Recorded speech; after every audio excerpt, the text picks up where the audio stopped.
في فيديو النهاردة هنحضر مع بعض كيكة التفاح والكراميل بمنتهى السهولة. والناس اللي كده اللي زهقت من الكيك العادي خلونا نغير كده شوية ونعمل كيك بالفواكه، او اللي هو كيكة التفاح يعني. اول حاجة جبت التفاح 4 أو 5 تفاحات كده حسب طبعا حجم البايركس بتاعكم، قشرتهم وقطعتهم صوابع رفيعة زي اللي انتوا شايفينها كده. حطيت عليهم عصرة ليمون ورشة من القرفة وقلبتهم في بعض كده عشان القرفة تغطي كل التفاح.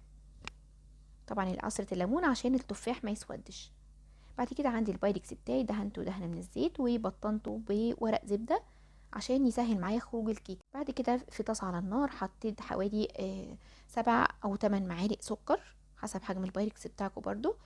سيحتهم على النار عشان عايزه اعملهم كراميل، صوص كراميل، طبعا على نار هاديه خالص. وبعد كده اول ما السكر ساح نزلت عليه معلقه من الزبده، قلبتهم شويه وبعدين نزلت عليهم لبن سخن اللي هو الحليب، يعني حليب سخن، وقلبتهم كده بسرعه. طبعا مسخنه الحليب عشان يعني يفك معايا الكراميل بسرعه وما الاقيهوش يتجمد كده ويتعبني بقى في انه يفك بعد كده. بقلب طبعا بسرعه قوي زي ما انتم شايفين كده لحد ما فك تماما وبقى انسيابي زي ما انتم شايفين. وبعدين هصبه في البايركس بتاعي اوزعه بالشكل ده. هبدا ارص التفاح بقى اللي عندي اللي انا كنت رش عليه القرفه زي ما قلت لكم كده. كميه التفاح حسب حجم الصينيه اللي انتم مستخدمينها. انا البايركس بتاعي مقاس 28 في 22. عندي بقى في طبق غويط هنحضر خليط الكيك. حطيت 4 بيضات بحرارة المطبخ، عليهم رشة فانيليا، كوباية الا ربع من السكر. انا مقلله السكر عشان خلاص حطيت كراميل في الاول فعشان السكر ما يبقاش زياده. ضربت البيض والسكر مع بعض لحد ما عملوا فوليوم ولونهم مفتاحه خالص. بعد كده حطيت ربع كوبايه من الزيت، ربع كوبايه من الحليب، ضربتهم مع بعض. بعد كده عندي هنا في طبق تاني حطيت الدقيق، كوبايتين من الدقيق عليهم معلقتين صغيرين من البيكنج باودر وقلبتهم كويس قوي.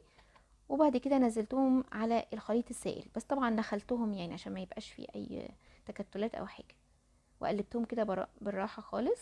طبعا نزلتهم على مراحل يعني لحد ما قلبتهم لحد ما الدقيق اختفى تماما.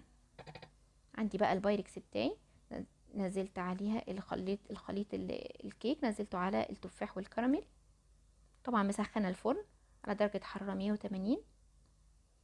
هدخلها الفرن لمده 25 دقيقه تقريبا. ممكن لو الفرن بتاعكم بيحمر بسرعه ممكن تخلوها على 150.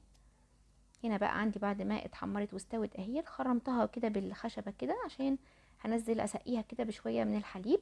في نفس الطاسه اللي عملت فيها الكراميل حطيت فيها شويه حليب وسقيت بيها الكيك وسبتها تبرد تماما خالص على الجنب كده. وبعدين هبدا اقلبها بعد كده. جبت كده كيس تلاجة فردته عندي عشان يسهل عليا بعد كده اني ارجع الكيك تاني لو حبيتوا ترجعوه تاني في البايركس او في الصينيه بتاعتكم. طبعا قلبت الكيك بعد ما بارد خالص، يعني ما ينفعش نقلبها خالص وهي سخنه.